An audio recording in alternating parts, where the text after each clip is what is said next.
4 kids probably the only food they ever got. But then they're still feeling. Yeah. And I've done it with plenty of planning board meetings from my laptop and all. I put it on I've never done this with the owl. So 40-year-old daughter good. was still going into French and Latin. The clerks would say, "Charge that to your mom." Yeah. Yeah. I said, "Good job. You're a big girl now." Good morning.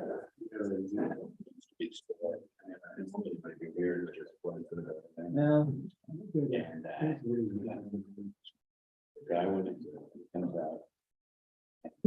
Jeremy, can you hear me? Yeah. We sure can. Yeah.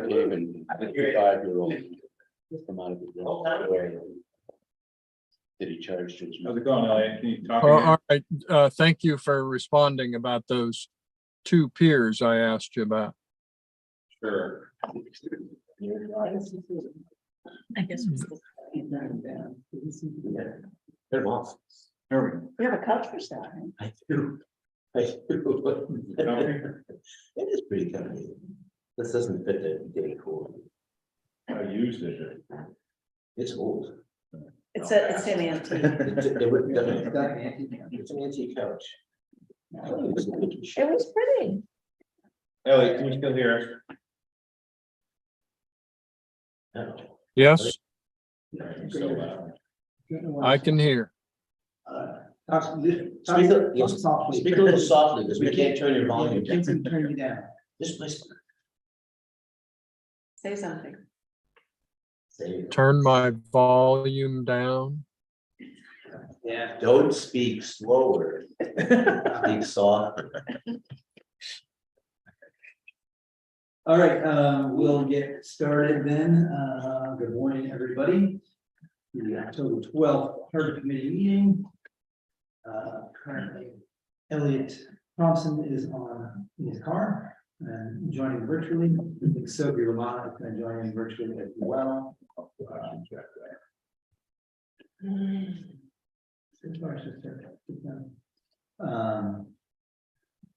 Let's see, before we get going, I'll do my usual spiel. I already heard it.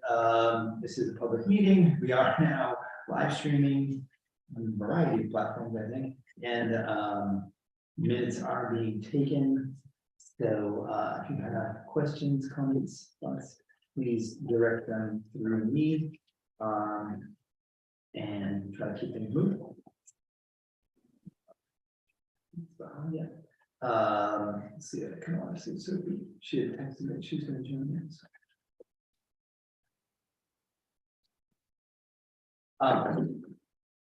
Okay, item number 1 on the agenda is public inputs and non-agenda items. Do we have them? I don't know. Yes. Sure. I don't know if this applies to the Harbor Committee or if it should go directly to the Select Board, but if you all recall, I did that little project looking at public land access to Sherman's Cove. And I live on Sherman's Point Road, so I walked down to the end point yesterday. And there are 2 very lovely private property signs posted right there on each side of where the public access would be. So I know that the signage has been placed on the other public access points in town. And I'm wondering where this is in the process, because it seems as though the property owners are staking their ground. I might be able to, well, both Jeremy and I, so I visited that all access points twice in the summer. Once with Allison and once with Jeremy and Audrey. And you know, that spot is, I thought there was a sign of this. We had all signs made. We can take a peek at that, Jeremy. I'm not sure. We'll take a peek at that, take a jaunt over there.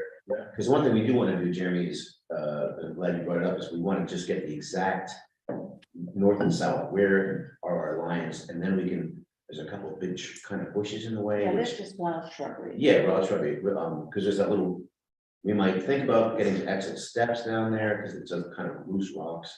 So yeah, we'll get on that. Thank you. For sure. Thank you. You didn't, what's it, Bill Kelly was here last meeting, and he said that our access ends at the high tide mark, right? Well, it depends on, But he said it was all easements. He said it was all easements. well, again, it depends on how that road was initially created. Oh, Whether okay. it was we call it a fee road. Yeah.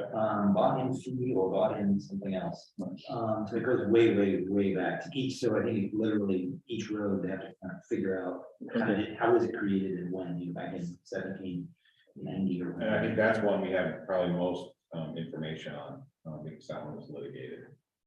The access. Yeah, back in the day, yeah. So, Mhm. Cool, and I know that the select board is, I don't think it's been at their, I don't think they've discussed it at their meeting, but I think I've seen it on the agenda that they're gonna be talking about that. I am not.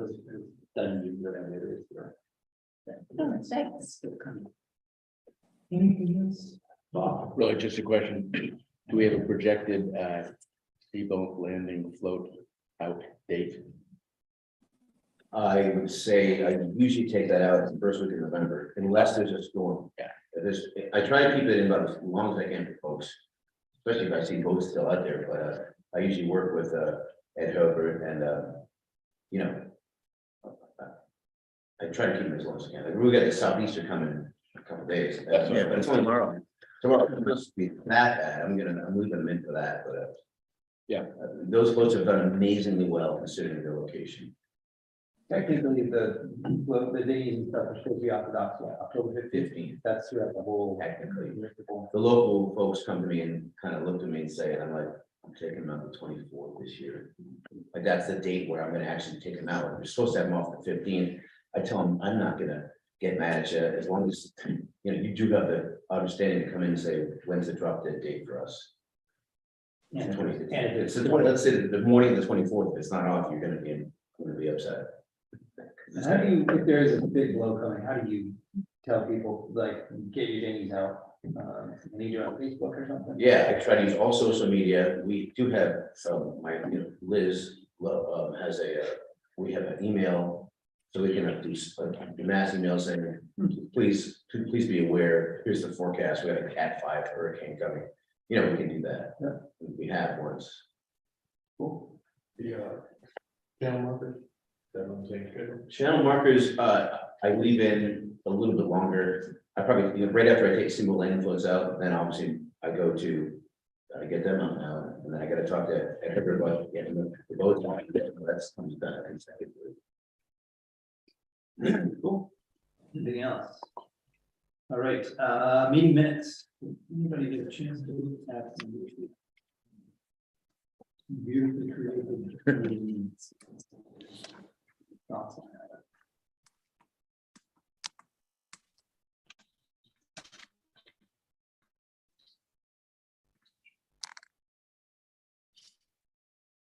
I thought they were fine. Awesome, thank you. I spelled Pierre right this You time. got it right? Yeah, this time. You're training? Barely. And you have a motion on these minutes. Oh, before we go to the minutes, hopefully that'll be our first motion. We do not have Mark Siegenthaler here today. So that means, we need to have Margie or Tom be our voting member. Margie. That okay, Tom? That's Okay. perfect. All right, I don't think, we have to vote on that. What? We have to vote on choosing a voting member. No, Never had. Margie is. the chairman gets to appoint. There we go. Thank you, Margie. for volunteering. Okay, back to minutes. Any, do we have a motion to accept the minutes? And we'll accept the minutes Thank you. of, what date was that? September 21. September 21st, 2022. A second on that? Sure. Bob, thank you. All those in favor? Elliot, thank you, Elliot. 5-0. 4.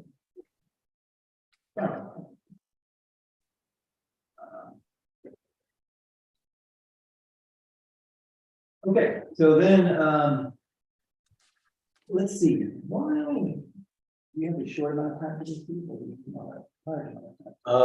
Yeah, I don't have anything pressing. to do, so. But I was going to say, since you're here, we could tackle some of the future meeting topics first before we go into the I think if you're into what we could talk about that. Okay. Oh, I'm not, no, I gotta be, what time is it now? 8:15. I've got 2 masks to take out, so let's do that. Okay, all right, let's do that. We're gonna go out of order on the agenda and look at the future meeting topics. I'm not gonna, we don't need to go into all of these, but I did want to touch on them. So we have, I have day sailor licenses on the agenda, but Liz tells me that's actually day sailors and windjammers both are up for renewal this year. Is that your understanding? Yeah, It's been 3 years. it's a 3 years. It's a 3-year term, yeah. Yeah. So next, she doesn't want you to put that on the agenda for your next meeting. Because she might not have all of them in, because that goes, their deadline to get those in. We all know the players, I don't think we have anyone new, maybe.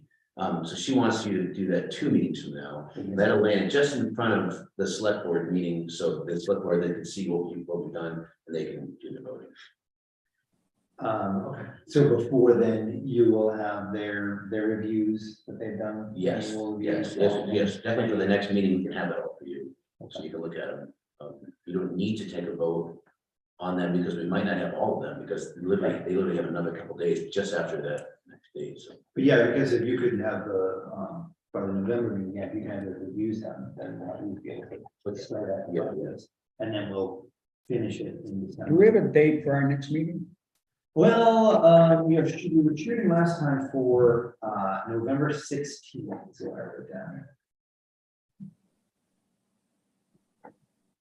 And if you're a little fluid on that, Josh, then you could make it so that next meeting falls just after the date. What's the deadline? It's a good question. I don't know. I think it's, I want to say November 15th. So that might work. I'll talk to her and then I'll text you. Okay, that's fine. So are we doing November 16th for the next meeting? I would do that because I think it is. And if it isn't, it's no big deal. You can get into them. You can discuss what we'll have stuff for you. The lion's share of them, 99% of them. If you want to. I'm sorry, I'm texting, so I'm just trying to get on. Just trying to get on. Yeah, that's what she said. I don't see her anywhere here.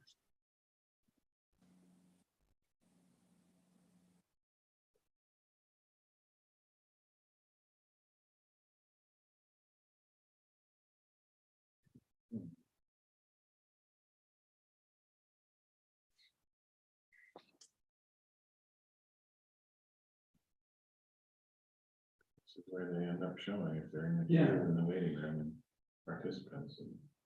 And then Elliot, you clicked on the same link that Janice has sent out, right? Yes, Right. So he says she does not have the link. Appearing from the moon.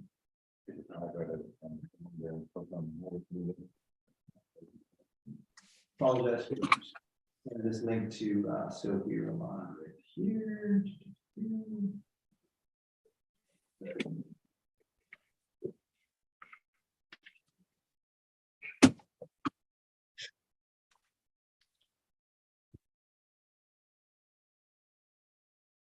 the audio is dropping out. Well, we stopped talking for a moment. So annoying. Let's see if she chimes in on that one. So yeah, I think we will look at November 16th as the next meeting, if that's, is that good for everybody still? At 8? We're still talking 16. Yeah. Well, there she is, Jeremy. Yeah, November 16th. Yeah, 8 o'clock here, and I believe that Mark Siegenthaler already told us that he will not be able to attend that meeting, but he can't attend any meeting in November, I don't think so. I have a very expensive dental appointment that day, but I think it's after our meeting. I think that's all. I can suffer pain twice.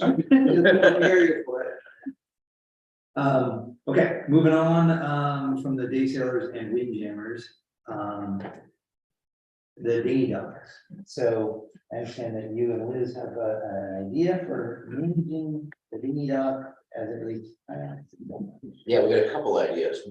One is for the actual permits and type of permits. we're thinking about, and this is under discussion, having 2 different colors for the same year operating season, one for an engine, one for a non-engine. So the non-engine would be a kayak, a canoe, which are becoming a little less and less now the kayaks are so popular. Now that we could up for discussion. The reason we want to make it simple like that, because if we start doing things like, no, let's have another color for an engine, but if it's under 20 horsepower, yeah, then it also starts getting pretty confusing. So what would be the purpose where you could store your, I think one of the reasons is because if someone says, oh, I want a permit, and they're just like, yeah, I just have a kayak. So, or non-engine, so now they're getting charged for the lesser one. How does my department know they've got a sticker on it now with 40 horsepower boat? I'm not saying folks are dishonest, but look, that's an easy way for them to say, haha, there's my sticker. Oh, I changed my mind, whatever. So that's one reason. And the other one would be to say, blue stickers, we're starting to, we haven't done this in my 21-year tenure, but we're thinking about saying, here's where non-engine boats are highly encouraged to go. okay, So I would, but go ahead. I was thinking for years, I used my boat as a tender, but I didn't have an engine on it. It's a rowboat. When I rowed out to my boat. Would I be allowed to steamboat landing or town dock? Would I have to go to Lake Beach? again, with me being here, It's just a you know, question. as harbor master, I like to use common sense, so I would say yes, again, we're trying to highly encourage folks. Right. If someone's like, well, I have a rowboat, but I need to, or I want to stay, keep it here, Right, we're gonna say yes, and Okay, it's kind of not hard and fast. bringing some bells and making, hitting the wheat with your stick to get the sheep to go in a certain direction. I don't think we need to, at this point, be that strict about it. We just want to start managing because there's so many more. We went from a number boosted at 40, extra 40, 3 years or 2 years ago. Yeah. This summer, another 40, so we're 80 more than we usually have. Oh, I understand the problem. Yeah. For sure. Maybe different color stickers for a tender or I don't know what the other category. Well, I think is. since Non-tender. it is broken down, I think at the select board meeting last year, they decided to make it motorized or electric. I think that was, remember they added the. Yeah. In as Yeah. So it's the same as. Yeah. Yeah. I guess I feel pretty strongly that a traditional rowboat should not be the last priority here. And that's what because my rowboat is too heavy to pull up and down beaches and stuff. Right. Yeah. It's an actual rowboat, and at steamboat landing, this is off the top of my head, but I'm betting there are at least 5 to 10 actual rowboats. Yeah. That fishermen take out, Yep. et cetera. And the idea that somehow that motorboats of 25 horse are getting a higher priority. than Oh, I don't think rowboats. that. Oh, I don't think they're getting a higher priority. The only Well, difference. if people are told to go to Lake Beach or some other place because you're a small boat, Well, remember, if you have a 25 horsepower, you can't bring the boat out of the water. You gotta leave it somewhere where it's deep enough for that engine, whatever, so that's, I get that. yeah, but That's also, I the question totally- is whether that really belongs and floats to start with, yeah, as no, opposed to a mooring. Yep. No, I think, I would feel the same. I'm sorry. Can you guys hear me? Oh, You're yeah. really- Wow. You're really loud. Oh. Unfortunately, we can't turn down the TV for some strange reason. and- So if I whisper like this, is it Yeah, exactly. much better. I'm sorry, Steve, I don't understand what the different colored sticker would achieve. I'm confused. Can you help me understand? Well, I guess one of the reasons it would achieve is that my department, you either have a motorized vehicle, vessel or a non-motorized vessel. And I guess one of the reasons it's gonna achieve is that it's less money for a non-motorized vessel. So again, I was telling the committee, I don't think people are inherently dishonest. If someone says, oh, I put a non-motorized vessel, same sticker, and then they say, put it on their 10 horsepower motorized vessel, they've kind of cheated the system, and there's no way for us to know, my department, they go check to say, oh, look, they only paid half for this, but it's actually unmotorized. So that's one of the reasons, fiduciary. I get it I now. think that this management that we're about to put in place, because of the fact that now we kind of starting to have an issue, should be progressive. I mean, that's my feeling, to be able to try to get together and really solve a problem that isn't a problem yet. I know it's becoming a problem, but I think if we're gonna get to another idea, we have a whole other float system for another 40 small dinghies and our kayaks.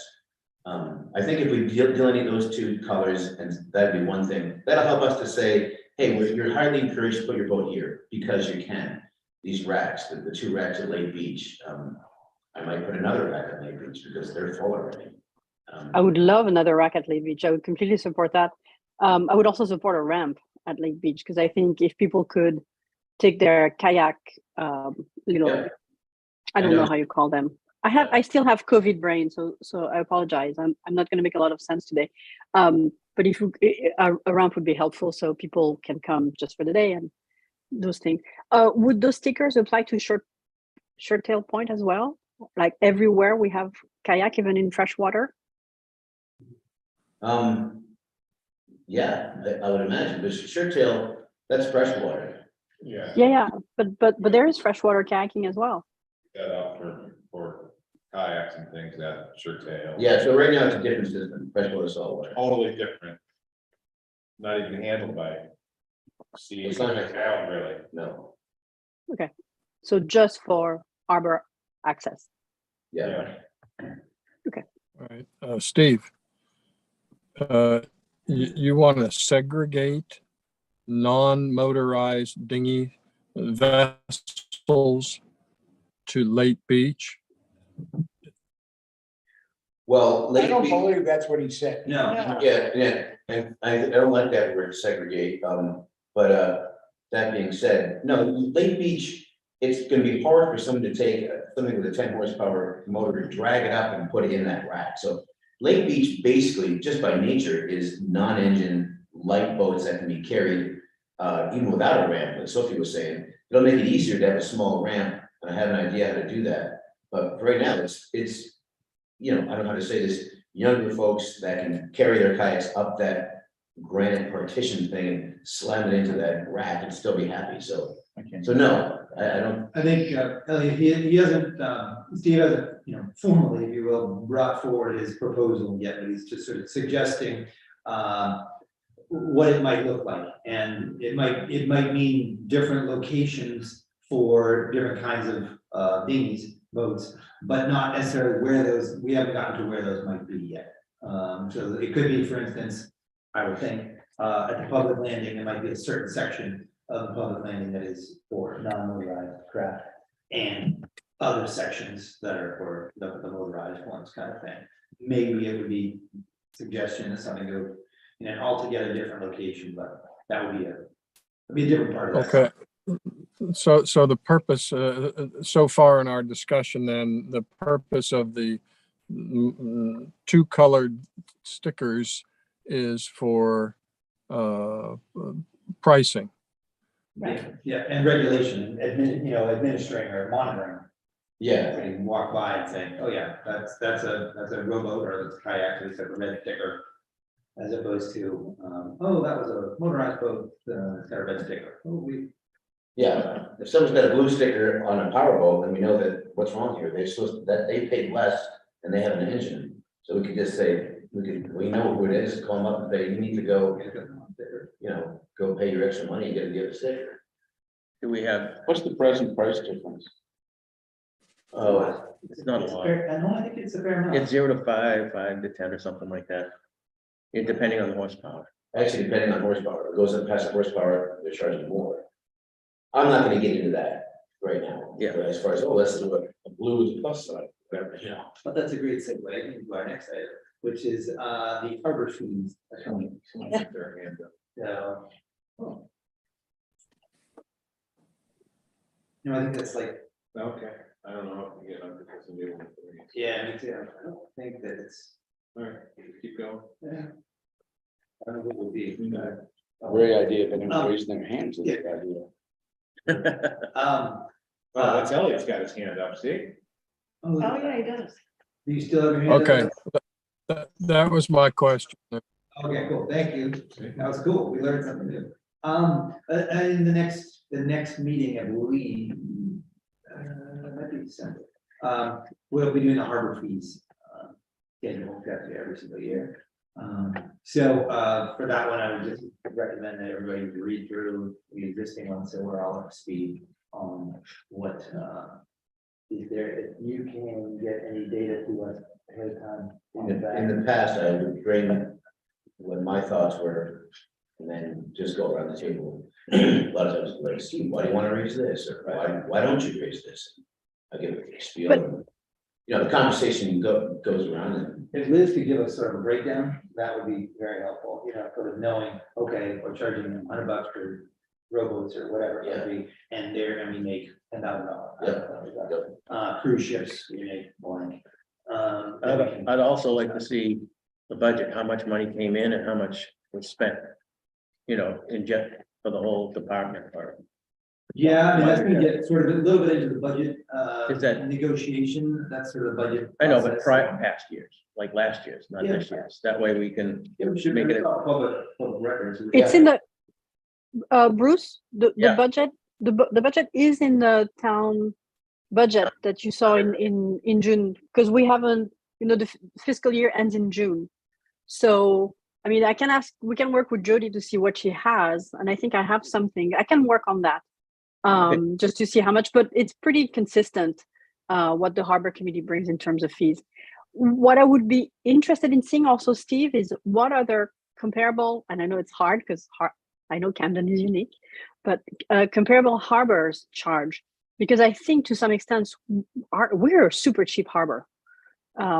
So I when we have this discussion, let's make sure to look at what, you know,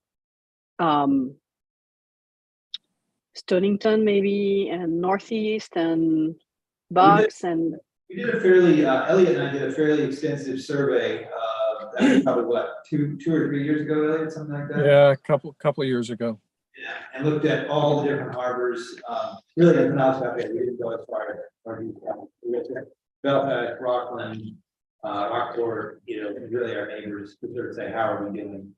That was yeah, kind of but last time. sure, Okay. but we're still underpriced compared to other harbors. I mean, so having those benchmark to make those decisions would be interesting, I think.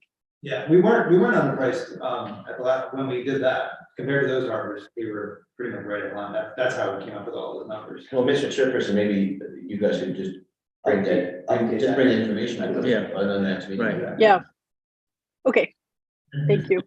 As far as the budget stuff, Jody does send a generally monthly report out, so I don't know, Steve, you get that from Jody? Yeah, So that would show what's happening every month, year to date as well, so that's pretty easy. But we want the cumulative. That's on the website. No, department heads get them.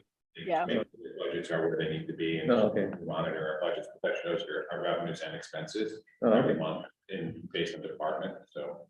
and yeah, I could definitely bring that information, because I'm starting for the budget committee, I'm starting. Yeah. What did we bring in for revenues and for the past fiscal year, and what were my expenses, what was my overall, Yeah, you know, spend out, so I'm gonna have those figures, I can just. I think that's, I think that's important, setting fees. Yep, I totally agree, it's rounding in a vacuum. The other thing that we will have is a new memorial bench application, Liz said we have a new one. And I guess she's met with you and determined that there is a spot for it, at the public landing. I'm basically gonna make it a spot for it, you know, like I did the last two benches. Maybe probably put it next to the waterfall, I don't. I have two new benches in the waiting in the quay that I've made with no epitaph. The only issue is the gentleman, Door, who for years was the guy who did the epitaph. He's took a shingle down, he left. So I gotta find, if anyone knows anyone in the area that does good carving, I gotta find that. They carve it into the bench or they do it flat? They carve it. But yeah, All right, so we'll take that up in our November meeting. Okay, Josh, can I ask a question to Steve about the day sailor and windjammer permits and the reviews? Do you mind? yes, but knowing that we're not actually taking them up today, we're just, Okay. where that's coming next, the next meeting. Okay, so I'll talk to Steve about the reviews Okay, separately. And then last Thank you. thing on the agenda, I guess, but it's just because you're here, is you have a quick report from the harbor of, as we wind down the year, anything that you want to? High points, low points, anything you know about? I'm trying to think if there's anything pertinent. But Been busy, but not as busy, I'd say. it was a good, steady, haul throughout the season. This was the first season where the harbor department was asked to take over the responsibilities of the public restrooms. And so I had a whole slew of kind of a learning experience, because it's amazing how folks, you got to kind of pay to get people to clean bathrooms, which I guess makes sense. I would have thought it'd be a lot of volunteers. Who picked me? I think You were right at the top of that list, Bob. yeah, but I kept stubbing my toe. on my- No, I lucked out. I have basically 4 guys. Rick Seibel, who's still varsity director of highways, like, I get it really early, and he's like, I don't mind it, so he would come in, do a smash clean, and I had young kids, 2 14-year-olds that were taking up weekends and then coming in for 3 hours, and all I was doing was boarding the stuff and redoing storage, and we got a lot of compliments how clean the bathrooms were. So that was nice, and I shared that with my crew. Yeah, that was a new budget line for me, and I'm sure I'm over budget because I'm new to it, but that's They were good. clean. Yeah, they were definitely clean. I think that's about it. Cool.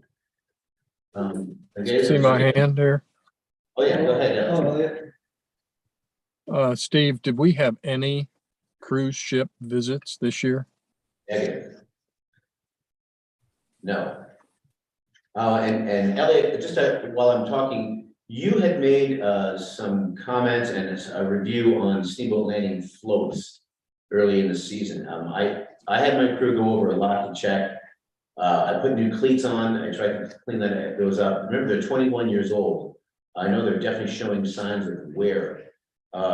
Yesterday, I went and inspected the system again, as I do daily, and the 4th float will need to get rebuilt. The same thing's happening to that one, the first 3, where, I didn't design these things, but somehow there's some flexing going on. And so basically I use the highway, we drill through, put new bolts through the whole thing. I have a feeling we're gonna be able to hold on to those things. The fixes that I did on the other 2 lasted, and so let's see what they do, knock on wood, this next southeaster we're getting tomorrow. We do have to talk about budgeting for new floats pretty soon for them. I would think they've outlasted 21 years. They just served their 21st season, and I'm considering their cheese is out in the wind. You see what happens to those things. They roll like a snake. So The worm. Compared to our other floats in Camden Harbor, the steamboat floats don't look good. They look shabby, All the time. in my opinion. yeah, it's like that old couch that I got for sale. It's like- I mean, it's like- Still works, but it doesn't look as good. Alrighty, well, let's move on to. One more thing for Steve. Where do we stand on styrofoam flotation? Oh, good. Since I believe sometime in November is Yeah, this is, 5 years from the original ordinance. this is the last season that you're allowed to use a float. Styrofoam. Styrofoam. I feel sorry for the folks that just before that was made, they just put a brand new float in, because now they've got a 5-year-old float that they've got to lift up and change, but that's that. As far as town floats, to be honest, full disclosure, I was hoping that the day sailor float, which is styrofoam, I had just rebuilt that about 6 years ago, well, did a lot of work to it.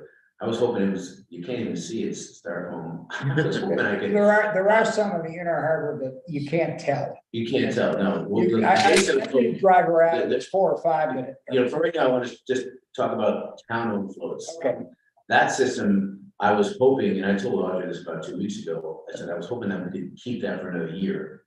And then budget it in, and she said, absolutely not. As a town, we have to. So By example. well, yeah, so, It's funny you asked.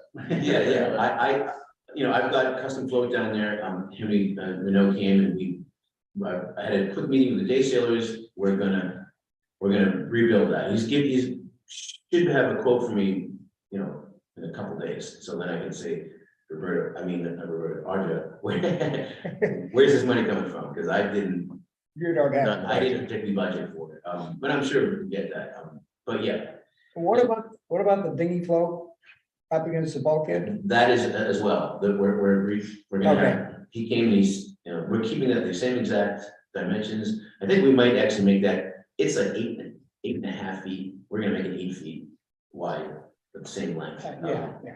So, yeah, those are gonna be, sometime in early spring, because I don't consider us using them now, they're gonna get popped up and they won't go in. So in the end analysis, all the styrofoam will be encased or replaced. It's all replaced, we're getting rid of those clothes. Okay. So is there a resale market for them? Well, there is, and that leads up to another, some of the select board have noted to me that, hey, if you can, don't sell them. How much money is the town gonna make if we sell overflows? Not much. So it's kind of defeats the purpose to some guy's fisherman in Stonington to have that for the next 10 years, having that styrofoam, if it does or doesn't break off, and which it does, if you go on the coast, you see small pieces, though. I would imagine, Then we also have a problem at the dump, dealing with it at the dump. I know that, having all this Yeah. styrene out there. Yeah, that's not the easiest. Yeah, it's not the easiest stuff to get rid of. The dump wants it cut up, which Right. isn't a big deal. I mean, if the town said sell them, we could get some money for it, $300. Right, but not enough That might be to tough. justify passing the problem on. Exactly. Well, I mean, the select board made this decision for a reason, and you're kind of bypassing it by putting them in the water. Elliot, did you have your hand up? Your hand is raised. I did ask my question. Pull it down. All right. One more, Richard. the 3 paint floats tied up there by the fisherman's floats. Do you have any idea who owns those? I think we can all say yes. Well, would you see what you can do? Oh, they're going, Okay, yeah, they're styrofoam, they're going. And it's possible, yeah, Those are on the waterfall side. those are the waterfalls. Yeah. So yeah, if that's it for me, I'm gonna Awesome. take up, but if you guys might, myself, Sophie, if you need to talk to me about something, please give me a ring. I'll give you a ring and I'll stop by with Castine by the harbor. Now that I can finally start walking again and not completely on my back. Good, We can good. have a chat. All right, thanks, guys, I'll take my leave. All right, thanks, Steve. Okay, so let's move on to the the main topic, I guess, that we're hoping to wrap up here in the next month or two. So this is our revisions, potential revisions, ordinance revisions related to the moratorium on residential piers, docks, and floats. We are making great progress on this. Thank you all. Bruce has been sort of been building, I guess you could say, at the beginning of the report. And I have the second version of that after the last meeting. Don't think I circulated that one, and I do apologize, but it just added in the notes from last meeting. I've got half of it, so I'm a little scattered here. But I believe that where we have kind of what our goal is for today will be to finish the climate change review, which I think we're very close to finishing. And then I think we need to talk about what are our next steps to completing our review, and then finally, at long last, what recommendations, because we're actually going to have to come up with pretty strict recommendation, wording changes, like this word, this section should say this, blah, blah, blah. No, I don't want us to get too deep into that, because I know that Jeremy and Bill Kelly will work with it so that it passes muster, but certainly what our thrust is. So one question I have would be, Ethan Shaw, the chair of the planning board, came when you came. Mhm. And I think from his perspective, I think he thought the harbor committee was the appropriate group for reviewing this and coming up with recommendations if there are any. I guess when you're thinking about this, maybe make suggestions or recommendations that the planning board may do certain things to their, or, to the site plan ordinance. I think that would be helpful. Just so we're kind of all moving forward in a direction that gets something to voters. Just because the harbor ordinance and the zoning ordinance, the shoreline zoning section, they for the most part mirror each other. And we want to make sure they do.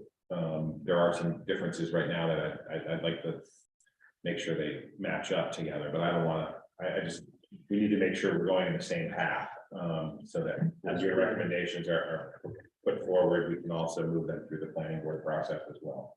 well, we'll jump ahead to that a little bit, to bring it up, it's a good point. I think we want to, we've been careful during this process to not have too much input, so we could kind of do our work. But I think we're approaching the point where we do need to sort of say, okay, who do we need to talk to as we finish this? And I was going to suggest that we bring in probably just Ethan, to maybe the next meeting, and sort of say, this is where we've headed. This is what are we missing, even before we make our final recommendations. Right. I don't want to make the recommendations and be like, oh, we actually missed this. Yeah, that makes sense. I also, just because I don't want it to come up at the end, I think there's a certain select board member who asked for the conservation commission. Yep. So we should probably ask the chair of the commission to. Rebecca, she and I have actually been in contact. Just keep that in. Yep, no, that's the other one. That's the other one that I was thinking. Do that at the same time, same meeting. Same, I thought we had both of them come in, sort of say, but then who else? Is there anyone else that we're missing? Any other entities, professional, or not? Will Gartley, I was kind of thinking of inviting him to that one. He came to the early meetings and then hasn't returned, so maybe it's the way we treat him, I don't know. But, I would include him.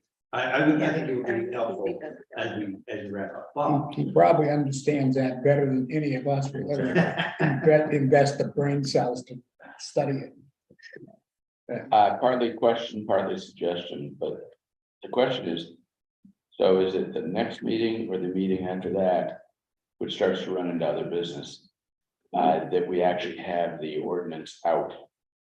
Because, and my suggestion is that when we get the ordinance out before, when we know, okay, we've discussed, because we can just go around the barn 100 times here. So we get that out and we say, and one thing I can think of, somewhere in there, it talked about the measurement being along the shore instead of straight line.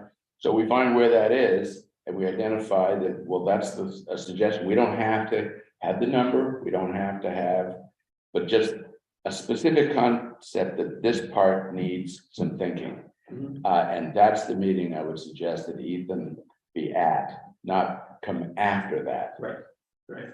I'm hoping that we can do that at the next meeting. That may be premature, but I'm hoping that the next meeting is where I'm hoping we can really be at brass tacks, like saying, okay, what are our actual recommendations? So, Well, I think we really need to have those paragraphs that are relevant.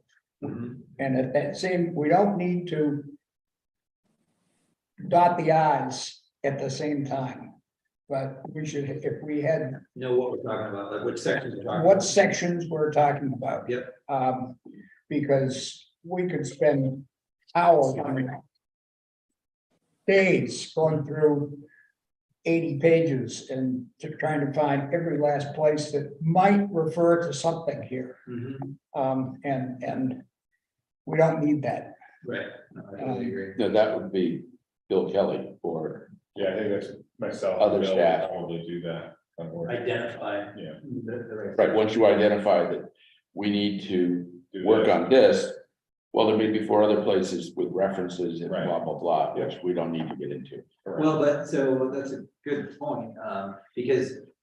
So Bruce's, I did send out the first draft, I think, of Bruce's report. Yeah. And as I said, it just sort of builds as we have each meeting. I'm thinking that in that, it would, there's a section about, what I can think of is the ability to, adjust here to reflect climate change. That, with its performance standards, I'm sure what the term is. So I guess in that case, we would find the right section in the ordinance that says, piers shall be constructed in such a way, blah, blah, blah. And then, have a citation, to say, this is what we're changing. That's kind of what you're talking about, right? Right, and that's where having that one in particular, because it may be something in the harbor ordinance that talked about 6 feet or something. And maybe we're changing that, but then he'd be familiar with the performance standard that the planning board might be looking at that also needs Yep. wording. Yeah, that's exactly what I'm thinking, heights of railings and width of the piers and all that stuff. That's where it starts to blend into the planning board side. I think we also- Yeah, and I think we would, Ethan and I would both certainly need your comments ahead of time, and so it's not possible for us to regurgitate what some of the standards are in the zoning ordinance immediately, like right off the cuff.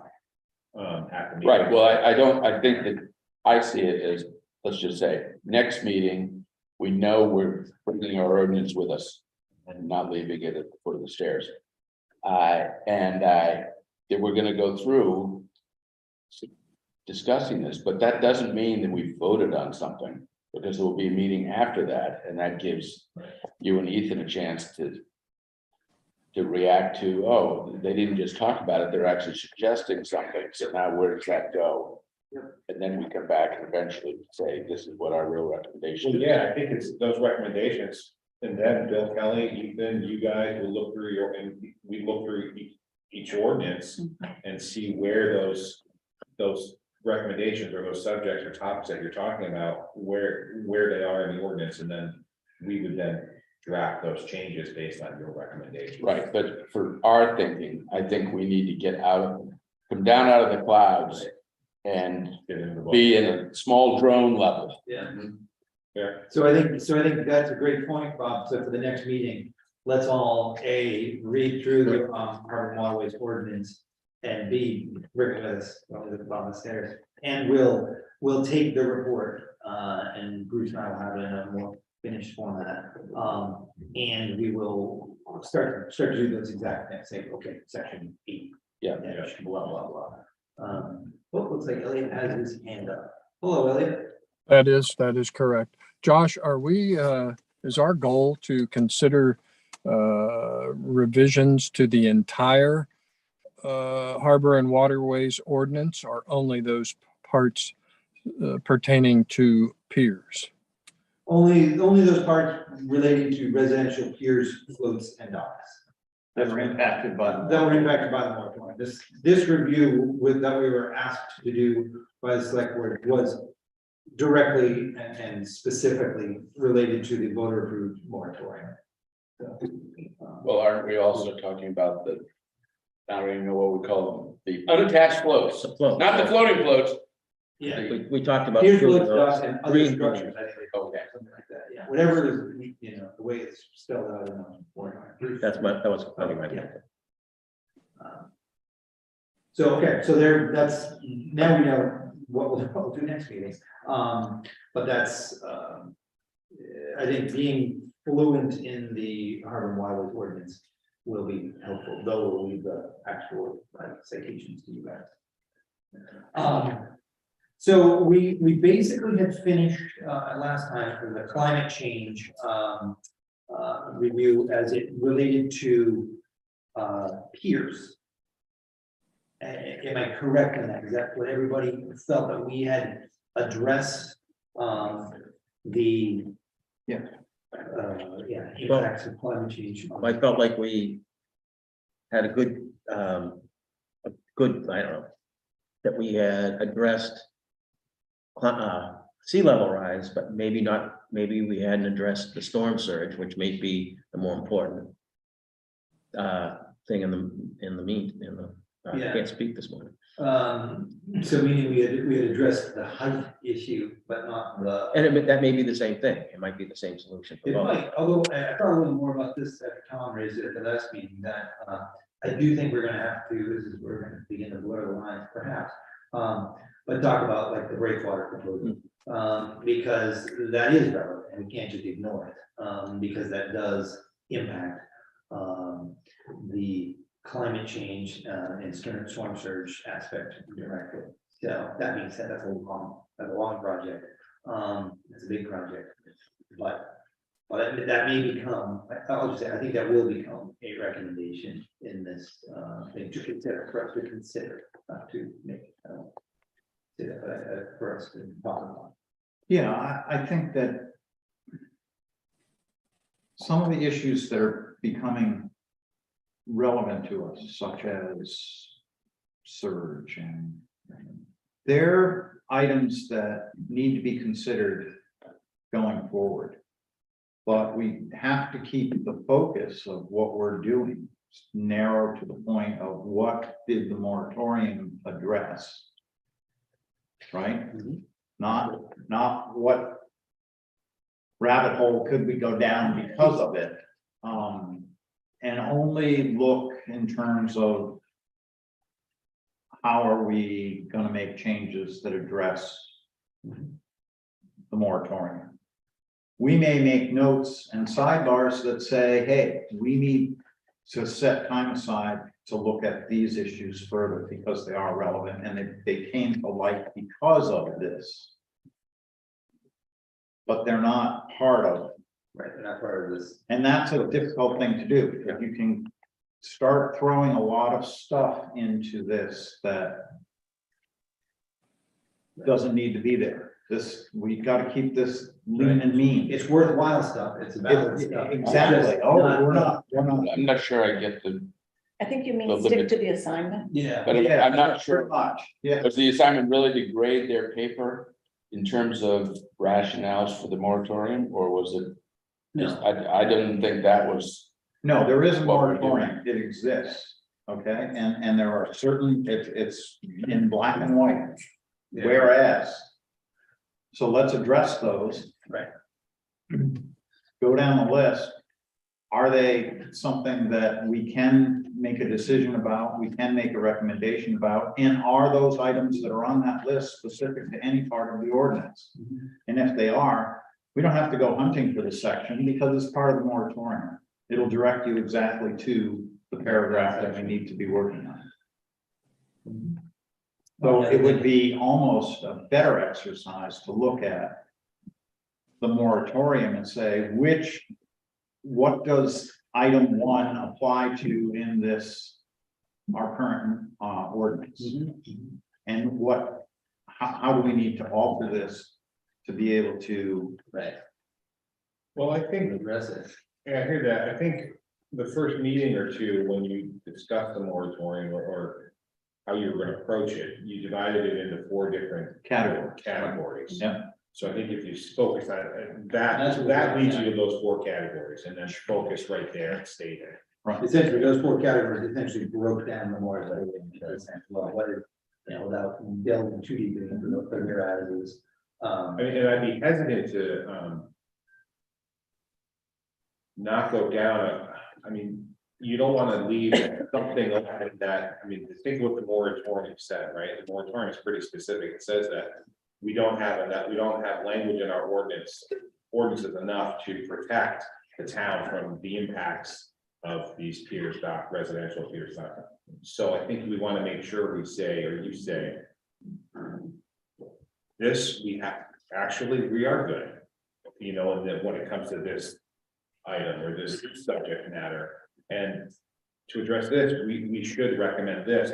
I don't think you want to get to a place, well, we don't have enough information, or because then that will just be more fodder for those that want to keep at this, and I'm not trying to say that in any negative way. Yeah. But I think the public expects, I mean, we have, out on on Outer Bayview, they've gone through a whole process to try to get a pier built, except the select board.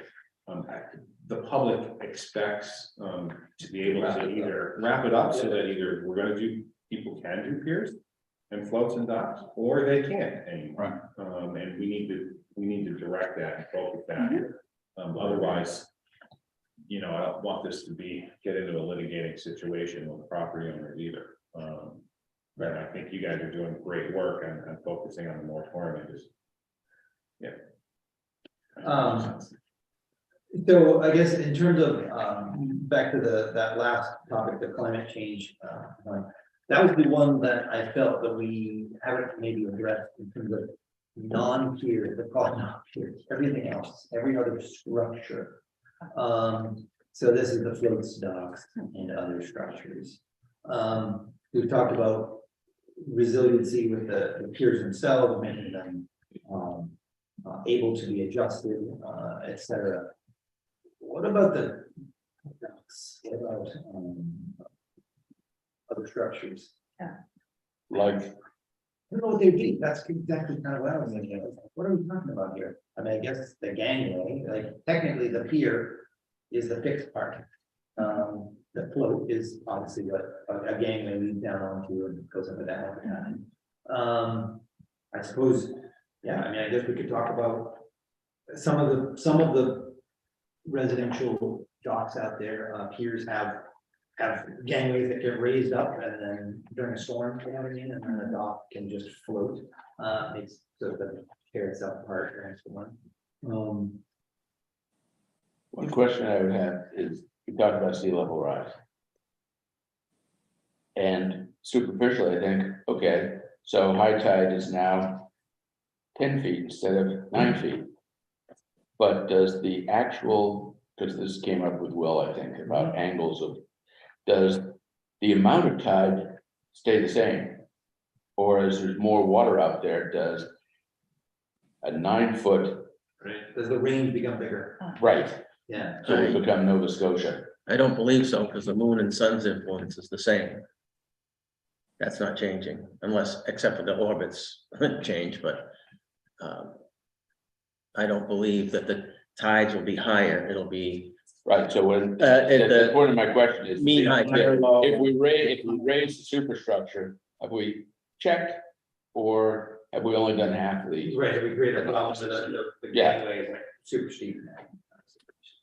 My understanding is exactly yours, that we're sea level rise is really rising both levels. Yeah.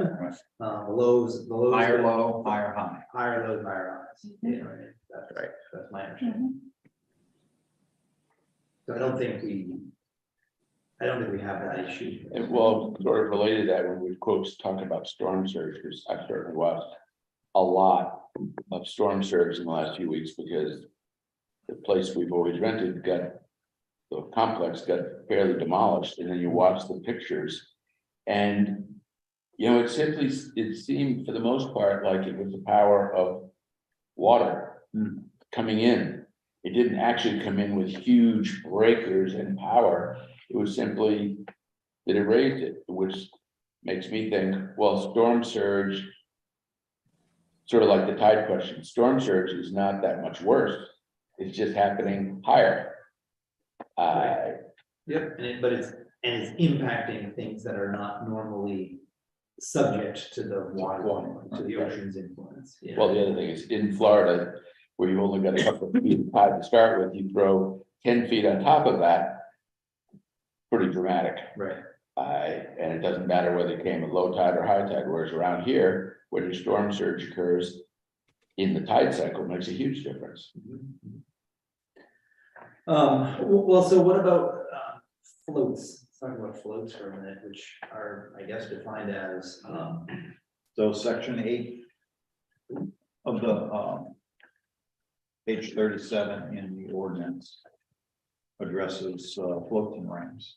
can you read us the actual? Elliot's got his hand up here. Yes, yeah, I have a simple question. What are the causes of sea level rise? What was that? Causes. I mean, I think now we're getting into Yeah, I mean, that's not science. sort of scientific, but my understanding is it is caused by climate change. It is caused by rising sea levels. It is caused by stronger storms. Currents actually as well. Yeah. Changing. Changing temperature. Ice Yeah, that's over yeah, land ice that's melt. melting. I mean, Well, yes, okay, that it's more water, It is It's more more water, yes. more water. And the water is coming from glaciers and icebergs, ice masses that are melting. Is the, But only the the, ones that are on land. If it's floating and it melts, it stays the same. Put an ice cube in a glass, and when it melts, it's at the same level. Well, not entirely. 10%, Ice floats. right, but then 10% of that ice is above the water line. When it melts, it stays the same level. But Elliot, what's the purpose of your question? Because well, we're considering mitigation for sea level rise. I think it might be prudent to consider where it comes from. I think we're talking about reacting to sea level rise, Yeah. not changing the course of the events.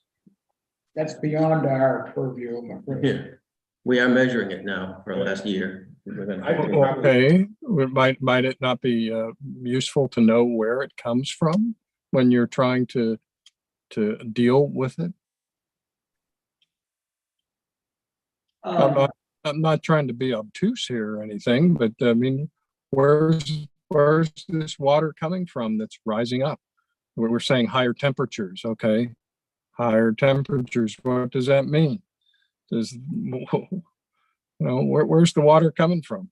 But as it relates, Elliot, to our review, I guess I don't really see how it is relevant, how it's happening or why it's happening. Just the fact that it is happening. That's a fact that we can all agree on. We sort of don't need to trail it back down through the chain. I mean, I personally, I think, and intellectually, I think we all want to know, but purely from a purposes of the ordinance reviews, I don't think we really need to know. I can forward, Pete Slavinsky is the state expert on sea level rise. He works with the Maine Geological Survey, and he's done a bunch of studies, and I can forward some of his stuff to the group if you'd like to see that. I would definitely like to see that. Yeah, I'd be interested, at least to having a referral or a link to his, something he's prepared. were you able to find that, Josh, on that, I'm just looking for the actual. section 8? I don't know if anybody else has. If the float ranch attached to piers, wharves, bulkheads, Right, or that addresses breakwater. inner harbor, outer and coastal harbors. But in the definitions, Article 2, the definitions float any floating structure normally used as a point of transfer for passengers, goods, or for mooring. That's Article 2 definition, right? Yeah. Yeah. Um, And then if you go on, it's float ramps attached to piers, wharfs, bulkheads, or breakwaters shall be approved in writing by the harbor master. In the event that standards are met by the applicable applicant as follows, and then it goes into inner harbor, outer harbor, and coastal harbor. Yeah. But I think we're talking about floats that are not attached to a pier, wharf, bulkhead, or breakwater. Other structures. Is Yeah, that what just- you're referring to? I think you're talking about all of them. yeah. Oh, Well, we're talking about them, but we're thinking about bringing in the two floats that are out in Sherman's Cove. That are, we at the beginning, we said was outside the limits of the study, and now we're kind of bringing them back in. What should we do about people who connect a ramp from land to a float as opposed to connecting to a pier or a wharf? Because it's a pier moratorium, it's not a, No, it's a pier. Pier. Floats. No, it's So, very I think- comprehensive. Yeah, it's Yeah. pretty comprehensive. So I think that's why I think it is, I think we will bring those. okay, but Those are, at the beginning, we were saying that those are considered, if you're connected it to land, it's considered temporary, so it's not permitted. So Well, that gets into sort of the specifics of those two. I'm not saying whether or not, Yeah. I'm just kind of going over the. Yeah, I think for the purpose of this, they're part of this. They should be, okay. Absolutely, because, not taking the two that are, existing now, but others, Who might be. who might be coming. Yeah. We need to, this is a chance to. No, I think we should address, address it, Yeah. but we had excluded it earlier in the Yeah. study now. Yeah, and now I'm bringing it in. Yeah. And it had that sort of, ambiguous definition. Requiring a permit, anything that requires a permit, and well, what kind of permit are we talking about? It's a Right. federal permit, it's a state permit, it's Right. a town permit, so, I think now we're just like, no, they're all valid. Yeah, So we got mooring floats, you have floats attached to piers, wharves. and what's a bulkhead? What's that? The bulkhead is, parallel with the shore, if I remember correctly. Okay. So is Lyman Morse prime thing a bulkhead or a wharf? It's a bulkhead with a wharf attached to it. Right. Actually, the bulkhead being the, granite and Okay. concrete. Oh, okay, all right. Permanent- Piece. permanent solid. Thing. A permanent solid or semi-solid core structure or wall along the shore to retain, stabilize, and protect the shoreline from wave or other waterborne. So basically in front of the dinghy dock in front of Steve's office. The bulkhead. It's a bulkhead. Yeah. Right. Correct. With The a wharf being like Shark Wharf there, in front of, Right, where you actually put planking out yes, over something. exactly, I think that's the big difference. Used for berthing, loading, and unloading vessels. That's what a wharf is for, Correct. yeah, right, where the bulkhead is for keeping the earth from Right. going into the ocean. Oh, okay. Okay, good. It's a retaining wall. It's a-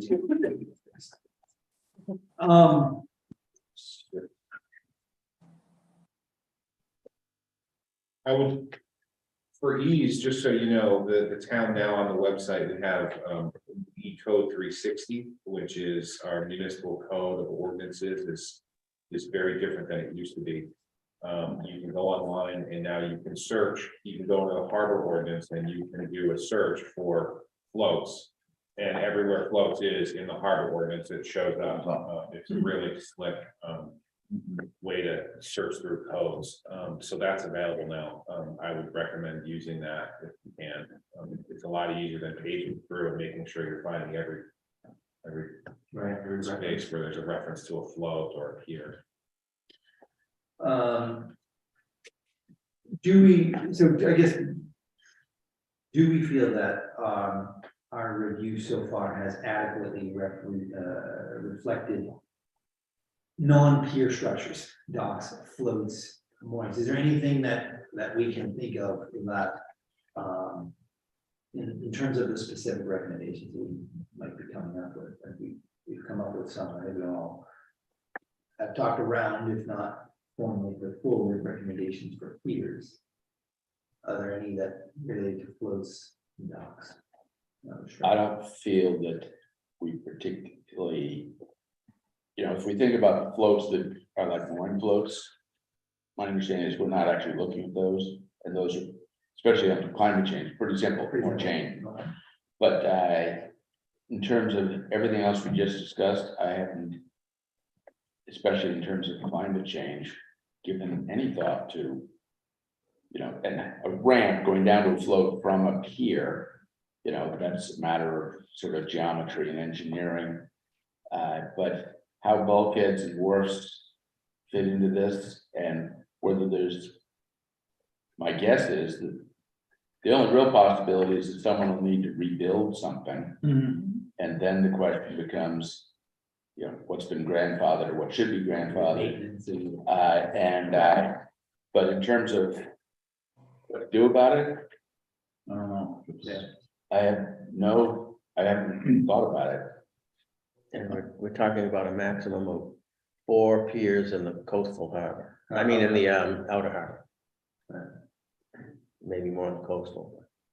But in terms of what Josh was saying, aside from the piers that we've talked a lot about, Yeah. these other things, The floats and ramps. we haven't, and the floats and ramps that come off up here are sort of, ancillary or something. And I mean, they're part of that first conversation. If we're gonna raise the superstructure in some way, then obviously that other stuff. And that's, I think, something that Will was having an opinion. If you simply said 6 is gonna become 12, that would present some engineering Right, problems. And that's, we need to factor that in, but in terms of what happens to the bulkhead in front of the town parking lot, or the 4th bulkhead in front of Lyman Morse, the yacht club, etc. I don't feel like we have covered that. I'm not sure there's something to cover, but we haven't discussed it. And though we don't actually, as part of this, because those are all in the inner harbor. Oh, and that's not, That's not, It's not our it's purview. not in our Outer it's only the outer. So I'm only thinking of those 2 floats that are currently in Sherman's Cove. Literally the only ones I can think of, and other future floats. So if somebody on Marina or wherever may say, well, I want to have a float similar to these other 2 that were out there. How are those, do we have any recommendations? Yeah, and I think we also need to remember that people have the right to have a mooring. If you've got Correct. repairing property, you're allowed to have a Right, mooring. So, you know, we really can't say you can't have a mooring out there. I mean, it seems as though it's adequately addressed in current. I mean, if you read section B in, or section 8, floats and ramp, outer harbor, coastal harbor. It's spelled out. I mean, it's there, it's in black and white. I don't think we need to run around in circles to figure out how to change something that doesn't necessarily have to be changed. so what is it that's covered? They do floats and ramps. So. Right, and like, to me, Both that, outer and coastal harbor. well, I think we need to, like I say, bear it in mind in any conversation about piers. And in terms of the 2 things that Josh was talking about, whatever we want to call those things that are in the outer harbor, I'm actually gonna look at them in about an hour and a half. Because I don't really know what we're talking about. And I would assume that could be part of any other conversation, but I literally don't even know what they look like. Yeah, they're like just floats. They're floats. They're floats, They're but float, but they are. they bottom out on low tide. No, they can't. It's I think one of them does. Yeah. One of them sitting in the mud. that's, but Sherman, it must not be in Sherman's Cove then. Sherman's Cove is a protected, No, it's place in and that things one out. area. It is in that one area of Sherman's Cove. Yeah. it is. because I had thought Because of the wildlife, Yeah. yeah, you can't bottom, that was part of one of these things, you can't bottom out in a protected area. That's if it got a NERPA permit, if it got federal permit, which it didn't. Oh, okay. It got, which it doesn't. They believe doesn't. Oh, because it's temporary, it doesn't require a permit, yeah. That's it. And how long a ramp goes down to this semi-floating float? That's, I mean. Maybe, 20 feet long, you know, it's a decent size. maybe all we need here is this floats, ramps attached to piers, wharfs, bulkheads, or breakwater, change it to breakwater and any land. Because that's what's missing here, is it's connected directly to land, it's not connected to one of those 4 things. Mhm. And how does this ramp? People say it doesn't attach to something, but it does. It attaches- So does it there's attach one- to a there's mini one- bulkhead? There's one pin that's sitting in granite. That's what it's attached to. Right, but it's land, it's not one of those 4 things, it's not a pier, wharf, bulkhead, or breakwater, it's something else, it's land. Rock. So this is just saying that in that case, then you gotta have the harbor master needs to approve it. Right? Yeah, Right, which is. I mean, that's a solution that we Yeah. haven't been talking about yet, but it just, then it falls under the, And then it falls under these, and you gotta meet these development standards, right? The 40 feet from the wharf line. Do all the things that are spelled out in the. So I have a question. If in fact, stake or some kind of rod is put into a bulkhead on land to attach this ramp to that goes to the semi-floating or floating float, is that then, because there's a rod placed on the land, considered permanent? Is that structure considered permanent then? No. I No, don't believe because so. because they can take it out Because they can, somewhere, while the rod remains, you know, Yeah. the eyeball, or whatever. but it it's is. part of the construction is my thought process. Yeah. Yeah, I mean, I can Yeah, be, because I mean, you're I drilling can- into a rock or whatever it may be, and the But- eyeball stays, but everything else goes away in the off season. But you're talking about attaching it, and not to that scenario, you're talking about attaching it to a pier or a wharf. yeah, Yeah, right. I don't know, anyway, nitpicking. That would be modifying the pier and the wharf, I believe is how I would probably interpret that. Which then would require a review. Yeah. Yeah. Yeah. Okay. Elliot's got a hand up, and then this gentleman has something too. Oh, Peter. Yeah. Sorry. Yeah, Elliot. Yeah, that's all right. That's all right. I have a question. Does the current ordinance address abandonment? Does the current harbor or other ordinance address the abandonment of existing structures? Not that I'm aware of. There's something called there's a definition.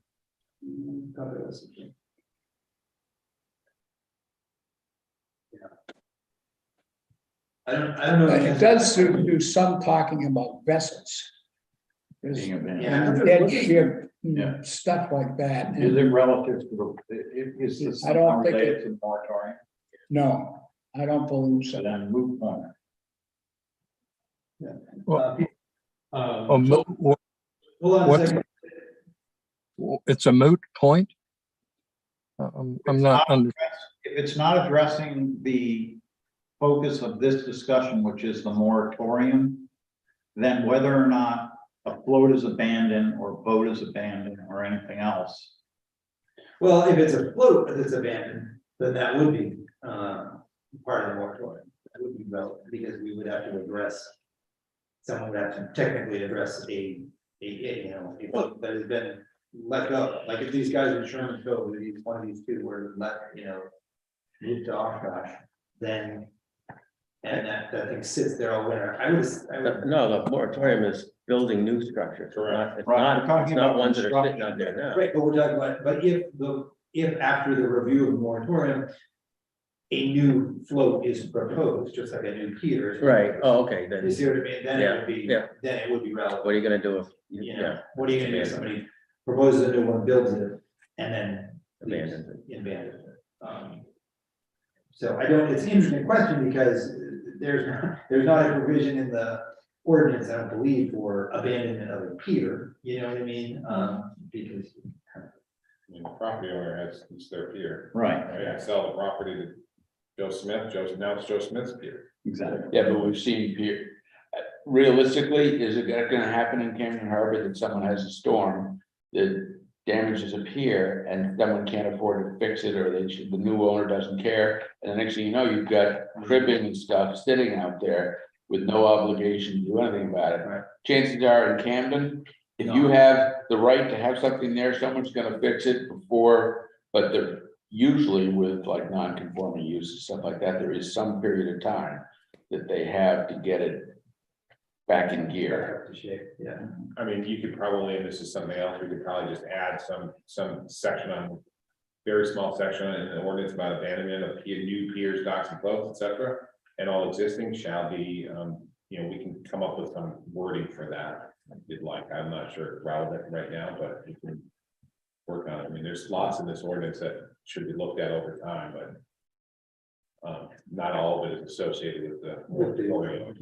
That would, I would say this one is tangentially related, if at all.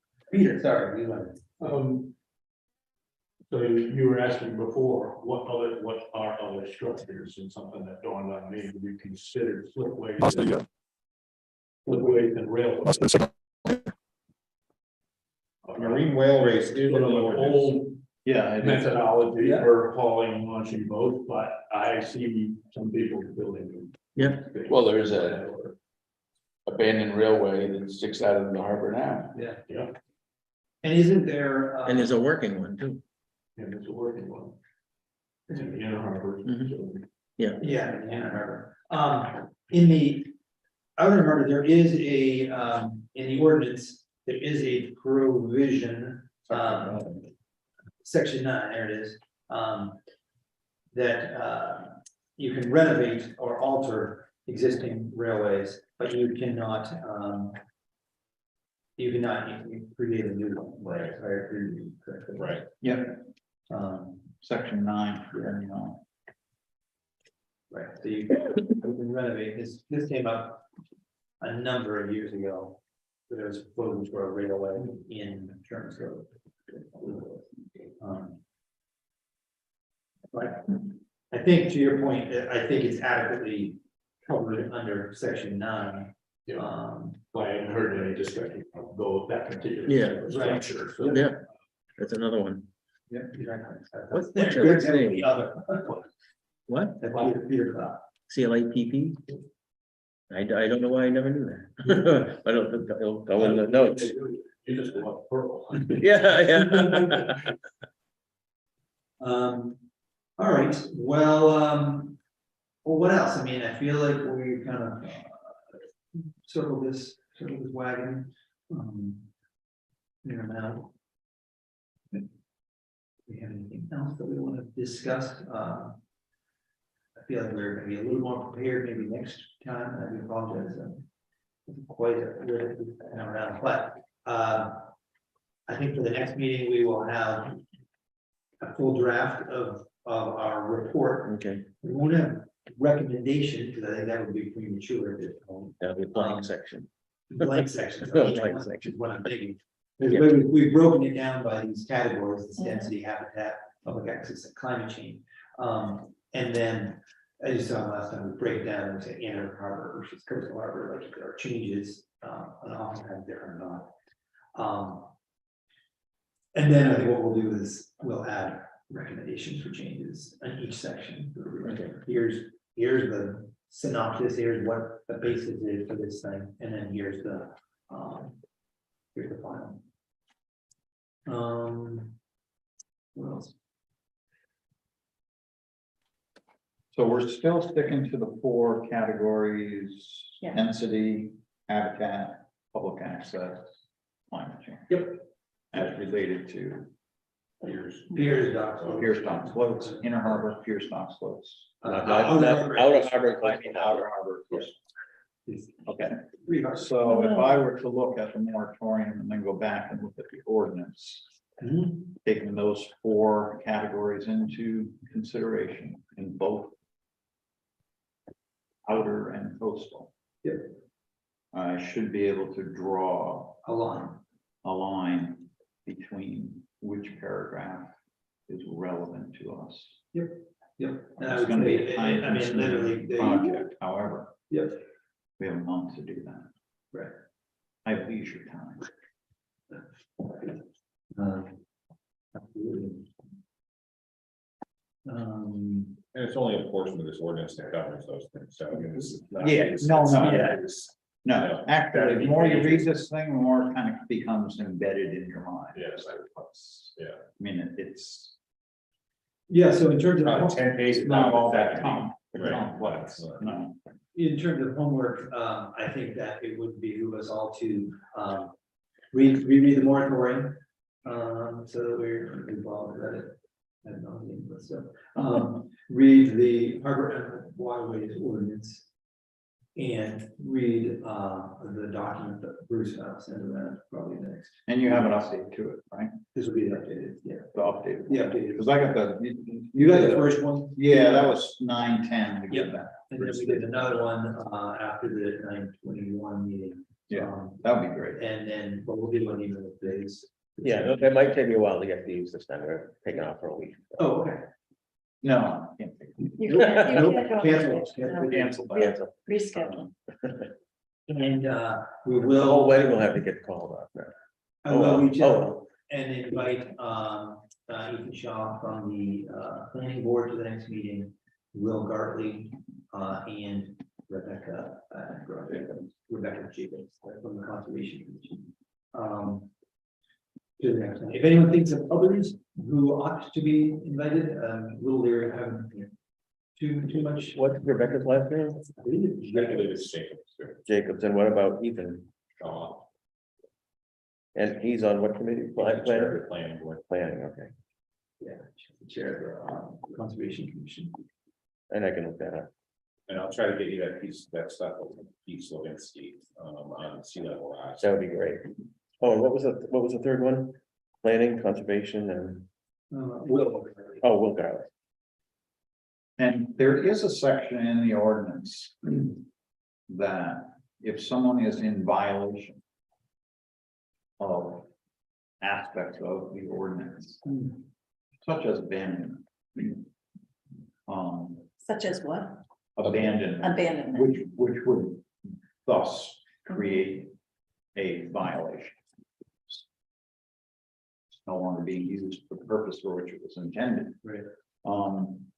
There is a provision in there that the harbor master can either remove that item from the harbor, and any fees or costs associated with doing so are then billed back to the individual who took that permit. Or place that item in the harbor. Yeah, and I could talk with. So, I mean, although it doesn't say, it Specific doesn't abandonment. specifically address abandonment, it specifically addresses the fact that there's a violation occurred.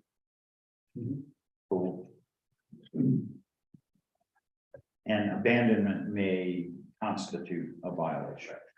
So, It'd be interesting to know, I mean, the idea of like a period of abandoned, and then the town has the right, the harbor master has the right to remove it. And we do it and pay thousands, tens of thousands of dollars to have it removed. Right. Who do we bill? It would be good to see if we can go after, or at least put a, some sort of lien on the property. I'll chat with Bill Kelly on that, I know that. But that's in there, it's not a big section. No, it's Little not. tiny, it's section 6. Prohibitions and violations. And Yeah. it's just enough to say, okay, I have some room to work. Yeah. All right. Cool.